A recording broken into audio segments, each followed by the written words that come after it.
I'm Llewellyn King, the host of CFS Alert. I'm delighted today to bring to you Lucinda Bateman, something of a legend in the world of ME, who has been working diligently and I believe very effectively in treating patients and doing research. Good day, Cindy. Welcome to the broadcast.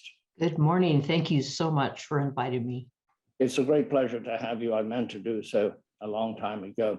Tell me a little bit about yourself and how did you come to treat ME and to study ME? Well, it's interesting, actually. I went to the Johns Hopkins School of Medicine, and right about the time HIV was coming on the scene, became very interested in infectious diseases and multi-system illness. And I graduated from medical school and returned to Utah for my internal medicine residency, and discovered pretty soon that my older sister, during the time that I'd been away, had developed a strange chronic relapsing illness that none of her doctors could figure out. So from the very beginning of my medical career, I started being interested in people who had post-infection syndromes, chronic pain syndromes. We weren't as well defined then as we are now, but it's interesting because I finished medical school in 1987, and the first chronic fatigue syndrome criteria, the Holmes criteria, were published in 1988. So, and then the first fibromyalgia criteria were published in 1990. So during my internal medicine residency, these illnesses started to come into focus. Is your practice entirely devoted to people with myalgic encephalomyelitis now? Well, throughout the 90s, I was a general internist, but from the very beginning, people were attracted to my practice because of my interest. I don't know if you'll think this is funny, but it's very amusing to me. But when I was a resident in my clinic, I asked to be in the infectious disease clinic for what we call a continuity clinic, the one that you do the whole time through your residency, instead of internal medicine, because I was interested. And I saw so many people, and the fellows there would dump the patients on me that they didn't think were very believable. So I saw lots and lots of patients who had post-viral syndromes and kind of met these ill-defined criteria. And when I set up practice, I didn't know this, but the fellows in infectious disease put on the answering machine at their department that if someone was calling about chronic fatigue syndrome, to call Lucinda Bateman and here's her number. So for the first few months of my internal medicine practice, I had this flood of people who had these illnesses. And so from the very beginning for that decade, I practiced internal medicine, but also saw lots of multi-system ill-defined fatigue. How do you yourself analyze? How do you diagnose a patient as having chronic fatigue syndrome, myalgic encephalomyelitis? I think I just apply the same skills I learned as an internal medicine specialist, which is you listen to the patient, you do a detailed history, think about the chronology of their illness and lay out the problems and try to get to the bottom of what's causing people's symptoms. And when you finish that and the patient's still sick, you have to seek other answers. And I started going to the scientific conferences in the 90s that were put on by people studying chronic fatigue syndrome. At the time, we didn't use the term ME then. And are we making any progress? Oh, we're certainly making a huge amount of progress. I think it was pretty painfully slow progress for the first 20 years of my career. I didn't mention that after that 10 years of practicing internal medicine, in 2000, I decided that people thought I knew more than I did. They thought I was a specialist. I felt ill-equipped.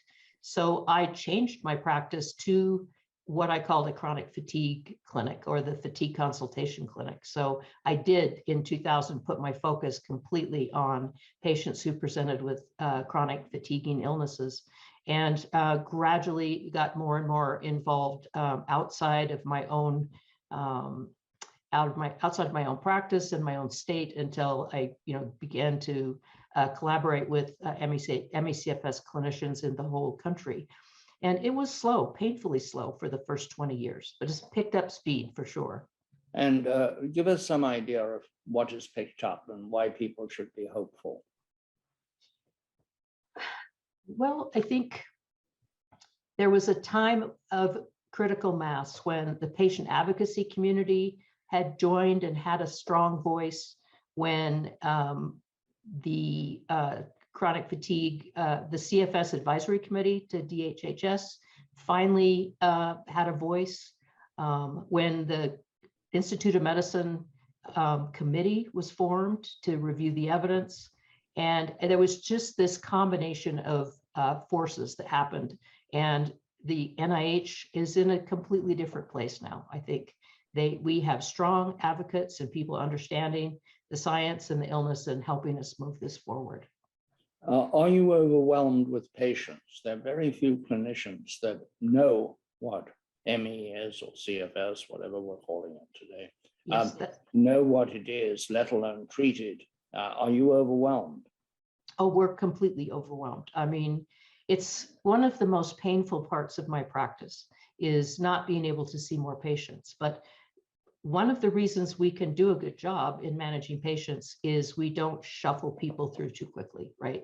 When we do bring a patient in, we do a thorough workup, we spend a lot of time, and we track them carefully while we're working on improving their symptoms and function. And I think of it being a 1 or 2 year process, really, to get people to a place of more stability and more self-maintenance. So that's why I really began to change my focus from trying to see more patients to trying to figure out how to provide education largely to the patient community and also to the medical community. And that's why in 2015, I changed from a private practice to a nonprofit model, hoping that with extra staff and extra resources, we could do that even more. And that's been our focus, really, is medical education and providing education. We will put this up on the screen, but what do you call your nonprofit? So the nonprofit is called the Bateman Horne Center. Our website is amazing. It's a complex web of really, really in-depth information. So it's not something you can visit quickly. It's got many layers and many resources there. And so I would really like people to be able to take advantage of what, we've made a huge investment in making it a resource website, an educational website, rather than a one to attract people to come be a patient at our clinic, if that makes sense, because we can't handle the volume. And Horne is my sister's last name. Her name was Shauna Bateman. How is Horne. she doing? How is your sister? Well, that's a really difficult and loaded question. My sister developed non-Hodgkin's lymphoma 15 years after she started her journey with post-viral fatigue syndrome. And that we know from the literature that non-Hodgkin's lymphoma is higher in people who have post-viral syndromes. I want to emphasize that it's still not common, right? It's still a very uncommon illness, even in our community. So I don't want to frighten people, right? No, I'm glad you made that point. Yes. What therapies are you using? What are you doing to ameliorate the immediate suffering of patients? Well, there are many, many things you can do to help people with ME/CFS in terms of advocacy, support, teaching them about their illness, how to pace their activity, and addressing not only symptoms, but comorbid conditions. And it becomes very, very effective. Yes, would we like a magic bullet to treat the core process? Of course. But there are many chronic illnesses that we can't cure, right? What we do is get better and better at managing them until we have access to something that's more curative. So the big blind spot of medicine and people who don't manage these patients is thinking there's nothing that can be done. And there are many, many things that can be done to help and support patients with ME. If patients cannot see you, do you have any referral system? Can you send them to a physician who would at least know what it is they're suffering from? It depends. We have a network of clinicians in Utah that we've worked with. I think the overall awareness and respect for both fibromyalgia and chronic fatigue syndrome and this spectrum, such as POTS, is pretty good in Utah compared to other places, simply because our clinic and my colleagues have been there for so long, trying to keep mainstream in the community. How big is your clinic, Cindy? Well, I mean, how many professionals, something like that? So right now we have 2 physicians. My colleague is Dr. Braden Llewellyn. He was previously a rheumatologist and has joined our staff to become an expert. We have 2 nurse practitioners and 2 physician assistants. Then we have a research staff of right now we have 3 research coordinators and our scientific director, Suzanne Vernon, and then a kind of a skeleton staff, to run our nonprofit, the administration. And we have 2 really amazing women who are our communications and education experts. And you depend on donations or patient fees or both? We depend on a lot of things. I think we have on our website, actually, we have a little table that shows how much the clinic, the research, and the education depend on various sources of income. But yes, we're very dependent on donations, and especially for our educational efforts, it's almost completely reliant on donations. In research, we have some federal funding as a clinic associated with NIH-funded scientists, but the clinic, the way we run our clinic, cannot be well compensated by insurance because of the time we spend. So in order to stay afloat, a few years ago, we decided to take on a sort of a concierge model just in the clinic, so that patients have to pay a yearly membership fee. We do have a sliding scale to take into account people's finances. But in order to keep our doors open, we had to do that. Now, if we had a lot more funding, we wouldn't have to do that. But we rely on several sources. And going forward, how do you see research? We're going to have all this money that NIH is going to have because of long haul COVID, which is much more money than has ever been in this arena. Is that going to be helpful, or are we going to have a sort of dog's fight as to who gets the money? Well, I think that the money is pretty much assigned. They just haven't announced. I know a little bit about that, but I think until they announce, all the different sites, we won't know. So, but the dogfight is probably over, at least for now. There may be another dogfight because the collaborative centers, right, will be refunded again. But I am incredibly hopeful that everything we learn about long COVID is going to benefit our field. Do you think that long COVID is in fact myalgic encephalomyelitis and that the trigger is COVID? So our problem is we're lumping everybody who has any symptoms after acute COVID in the long COVID bucket. So some of those people don't have enough reduction in function, don't have enough symptoms to meet ME/CFS criteria. And right now, of course, we don't assign a concrete diagnosis of ME/CFS until people have been sick for 6 months, giving time for post-viral syndromes to resolve and for people to, for investigations.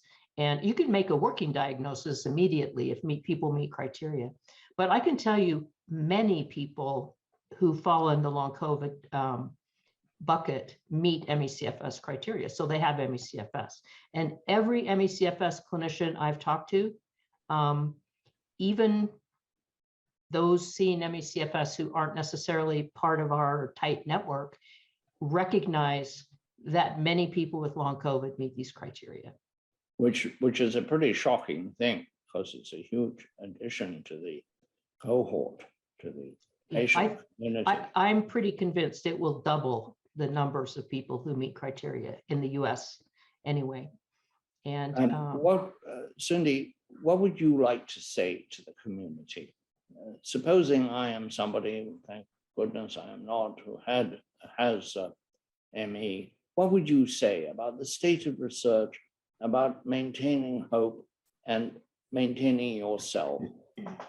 What would your pep talk be to a patient? Yeah, my pep talk is take good care of yourself. Keep yourself in the best health possible so that you are prepared and in a position to take place to participate in clinical trials. And stay hopeful and stay united. Be united with all of the people who are working hard to make progress and supportive, and also of our new additions to this horrible club, right? And I think I see that happening. Initially, there was some tension between ME/CFS, the people who've been sick for so long and haven't had the attention that they deserve and they need, and long COVID patients. And I think that the attention has shifted to long COVID only because the numbers are incredibly high and because we have COVID under a microscope. So this is really a time for us to unite, do everything we can. Each individual can contribute in various ways. So some people can contribute financially, other people can just be supportive, support someone who's ill, and other people feel like they want to volunteer to participate in research. So there are so many ways to join in and contribute. And when you get a patient, do they essentially stay with you for life, or is there a period when they're moved off your roles to some other care? Yeah, this is an ongoing topic of our board and our leadership at VHC. But I'll say the reason I've learned so much about this illness is a patient is always a patient. So I've had the opportunity to carefully track patients, some patients since the mid-90s, and many patients since, not long after I opened my clinic. So it has given me a longitudinal view and to understand what kinds of treatments actually have long-term benefit. So there's some real benefit to following a smaller cohort longer. On the other hand, so one thing we debate is, do we let people stay as long as they want? And the other is, who should we see? If we can only see 5% of the people who apply, which is close, do we focus on early onset patients that I think we can make a bigger difference for? Do we focus on local versus people who want to travel? It's just very challenging. And that's why I circle back to, we've got to teach all physicians everywhere how to recognize this illness and how to provide basic care. Isn't the very problem that you need to spend a lot of time with patients, and modern medicine is financially structured to spend less and less time with patients?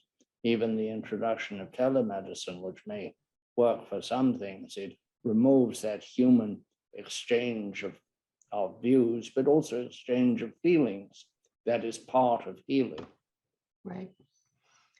Yes, and that is why, though it's a shame that primary care providers have been put in that position of having to be more efficient. I think that primary care providers should be allowed to have more time with patients and be reimbursed for it. No, you can go quickly to your specialist and get your procedure and get the outcome, but there needs to be, and this is the model I was trained in, that the internist or the primary care is my brother always said this, he's a family practice doc. He said, internists are the brainy ones. They're the ones that have to take that on the complicated long-term patients and manage their care. But what's sad for me is through the duration of my career, I've seen that deteriorate so that many internists are just gatekeepers, right? They just do a quick evaluation and send people off to multiple specialists.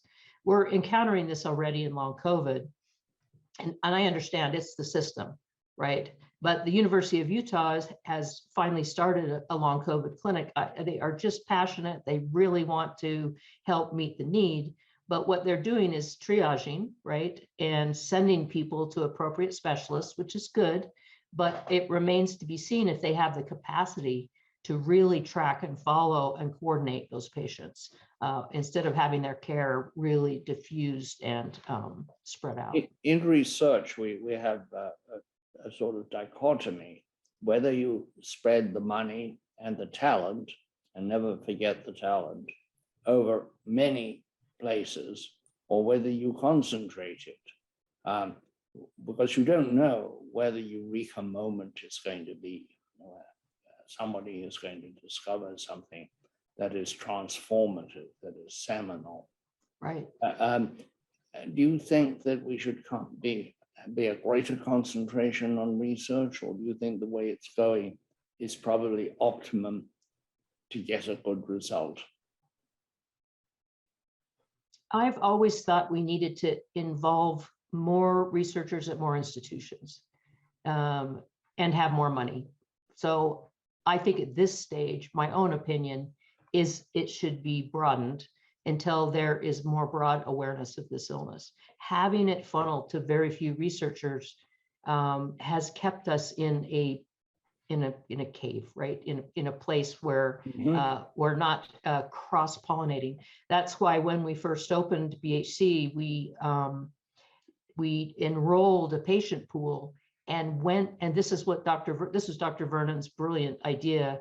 She read the literature and went out and contacted researchers and offered to provide patients to their trials if they would start to study Who is aspects. Dr. Vernon? Let's explain that. So Dr. Suzanne Vernon is one of the longest scientists in the field. And early in her career, she worked at the CDC on the team that did the really large computational studies. Then she, with her passionate way, she went and was the scientific advisor for the CFS Association, which is now Solve, MECFS. I have actually personally met her, but please keep explaining. Well, and then it was the greatest opportunity for me of all to partner with a passionate scientist. I'm a clinician, so we have this partnership of science and clinic in one place. And it's been an amazing opportunity to work with Suzanne.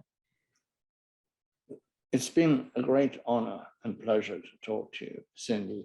I have admired from afar for too long, and I'm so pleased that you're on the broadcast, and I hope you'll come back and keep up the great work.